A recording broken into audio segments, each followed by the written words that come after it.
Hi, வணக்கம் மக்களே. இன்று தமிழகம் முழுவதும் ஒரு சோகத்தை சுமந்து கொண்டிருக்கிறது. காரணம் என்னவென்றால், இயக்குனர் இமயம், அதாவது என் இனிய தமிழ் மக்களே, நான் உங்கள் பாசத்திற்குரிய பாரதி ராஜா என்ற ஒரு கரகரத்த ஒரு கம்பீர குரல் இன்று அணைந்து விட்டது. ஸோ எங்களது ருத்ரன் 2.0 சேனல் சார்பாக இயக்குனர் இமயம் பாரதி ராஜாவின் மறைவுக்கு ஆழ்ந்த இரங்கலை தெரிவித்துக் கொள்கின்றோம். மக்களே, அதாவது இந்த பாரதி ராஜா அதாவது தமிழ் சினிமாவையே ஒரு புரட்டி போட்ட ஒரு புரட்சியாளர்னே சொல்லலாம். எப்படி என்றால், அதாவது கிராமத்திலேயே அதாவது ஒரு ஸ்டூடியோவில் உருவான சினிமாவை ஒரு கிராமத்தில் ஒரு யதார்த்த சூழ்நிலைக்கு எடுத்துட்டு போனவர்ல இன்றைக்கும் மக்கள் கொண்டாடும் விதத்தில் இருக்கக்கூடியவர் நமது மறைந்த இயக்குனர் இமயம் பாரதி ராஜா அவர்கள். ஸோ அவருக்கு ஆழ்ந்த இரங்கலை மீண்டும் ஒரு முறை எங்கள் ருத்ரன் 2.0 சேனல் பதிவு செய்கின்றது. அப்புறம் என்ன விஷயம்னு சொன்னால், இவருடைய வாழ்க்கை வரலாறு எடுத்துட்டோம்னா, இவர் 1941 41ஆம் ஆண்டு ஜூலை 17ஆம் தேதி இவர் அல்லி நகரத்தில் மாயத்தேவர் என்ற தந்தைக்கும் கருத்தம்மா என்ற தாய்க்கும் பிறந்தவர்.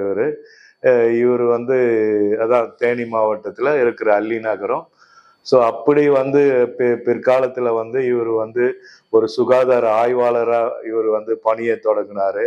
அப்படி இருக்கும்போது தான் அவர் இந்த பண்ணைபுரத்துக்கு போகும்போது அங்கே யார் அறிமுகமாகறாங்கன்னா, இப்போ நம்ம இளையராஜா அந்த சகோதரர்கள்லாம் இவருக்கு அறிமுகமாகறாங்க.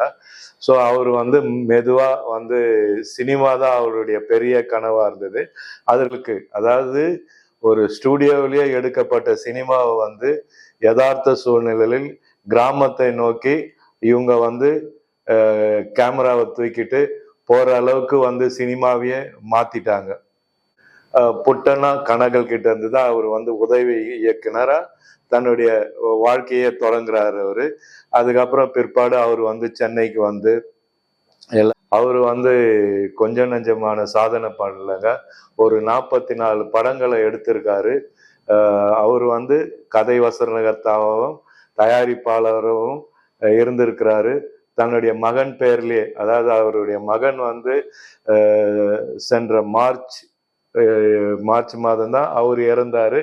அதுல இருந்து அவருக்கு ஒரு மீளா துயர்ல ஆழ்ந்துட்டாரு. பாரதி ராஜாவுக்கு ஒரு மகள் ஒரு மகன் தான் மனோஜ். பொண்ணு பேர் ஜனனி. அந்த ஜனனி கணவர் ராஜ்குமாரோட இப்ப மலேசியால இருக்காங்க. அவங்களும் தன்னுடைய தந்தை இறுதி சடங்குக்காக வந்திருக்காங்க.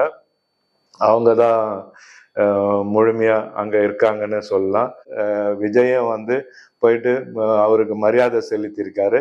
அப்புறம் அந்த இறுதி சடங்கு அரசு மரியாதையோட இறுதி சடங்கு நடத்துவோம் அப்படின்னு சொல்லிட்டு. ஸோ நம்ம கேள்விப்பட்ட வரைக்கும் நாளைக்கு தான் அவருடைய அடக்கம் நடைபெறுது. அந்த வத்தலகுண்டு பக்கத்துல இருக்கிற அவருக்கு சொந்தமான ஒரு பங்களால தான் அவர் அடக்கம் செய்யறாங்க. ஸோ அன்னாரின் ஆன்மா சாந்தி அடைய எங்கள் ருத்ரன் 2.0 சேனல் வாழ்த்துகிறது.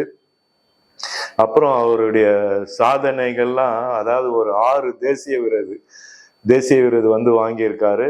6 நம்ம தமிழ்நாட்டு அரசு விருதும் வாங்கியிருக்காரு. ஸோ அவருடைய படங்கள்லாம் நம்ம எப்படி சொல்றதுன்னே தெரியல. அந்த காலத்துல அதாவது எங்களுடைய டீனேஜ் காலத்துல ஒரு சிறந்த படங்கள்லாம் கொடுத்தாரு அவரு.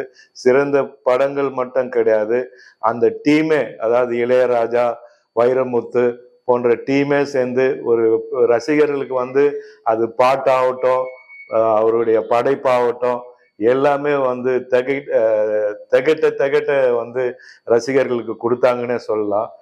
அவர் சப்ஜெக்ட் எடுத்துக்கிட்டோம்னா, 16 வயதுல ஒரு கிராம சூழலோட ஒரு படம். அது அவருக்கு வந்து தன் மீது வந்து ஒரு முத்திரை பதிச்சிடக்கூடாது அப்படின்னு சொல்லிட்டு தான் வந்து சிகப்பு ரோஜாக்கள்னு சொல்லிட்டு நகரத்துல நடக்கிற ஒரு கிரைம் ஸ்டோரியை வந்து எடுத்தாரு. அதுக்கு பிறகு வந்து கருத்தம்மான்னு சொல்லிட்டு ஒரு கருத்துமிக்க படத்தை எடுத்தாரு. கருத்தம்மான்றது வந்து வேற யாரும் இல்லைங்க, தன்னுடைய சொந்த தாய் பேர்லயே வந்து கருத்தம்மான்னு பேர் எடுத்தாரு. ஏன்னா அப்போ வந்து தென் மாவட்டங்களை வந்து இந்த சிசு கொலைங்க வந்து நிறைய நடக்கும். ஸோ மக்களுக்கு வந்து விழிப்புணர்வு ஏத்தும்படியா அந்த கருத்தம்மான்ற படத்தை எடுத்தாரு. அதுக்கு ஒரு விருதம் வாங்கினாரு. ஒரு ஆக சிறந்த படமா இருந்தது. வேதம் புதிது வந்து அது வந்து ஒரு புரட்சிகரமான கருத்துள்ள படமா எடுத்திருக்காரு. அந்த மாதிரி கிழக்கே போகும் ரயில் சொல்லிக்கொண்டே போகலாம். அந்த மாதிரி ஒரு 44 படத்துக்கு வந்து அவர் எடுத்தாரு. ஸோ ஒரு உதவியும் உதயநிதி ஸ்டாலினும் வந்தாரு. மற்றபடி முன்னாள் முதல்வர் ஸ்டாலின் அவர்களும் வந்தாங்க. இந்த மாதிரி வந்து இவ்வளவு பெரிய இழப்பை வந்து சந்திக்கவே கூடாது. நம்ம இனி வரும் காலங்களில் இப்படிப்பட்ட ஒரு இழப்பு வந்து நம்ம தாங்கி கொள்ள நம்ம மனசு பக்குவப்படணும்.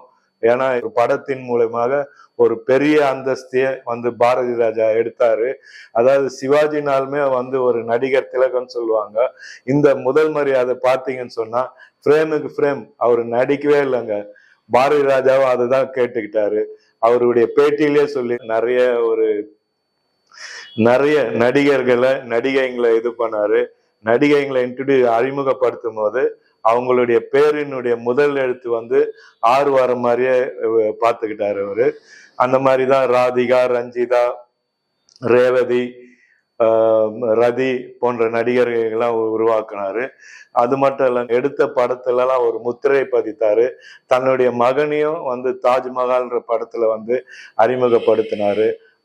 தன் மகனுடைய இழப்புனாலதான் அவருடைய உடல் நலம் வந்து ரொம்பவே மோசமாயிட்டு கடைசியில் அவர் ஈடு செய்ய முடியாத இழப்பையும் இந்த தமிழகம் சந்திக்க வேண்டிய சூழல் நடந்தது.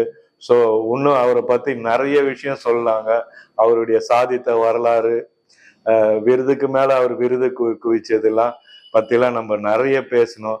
இந்த மாதிரி ஒரு மகா கலைஞனை நம்ம ருத்ரன் 2.0 சேனல் கொண்டாடுவதில் மிக்க மகிழ்ச்சி அடைகிறது. மீண்டும் ஒரு நிகழ்வுகளுடன் உங்களை சந்திக்கும் வரை உங்களிடமிருந்து விடைபெறுவது அன்புடன் உங்கள் மூர்த்தி.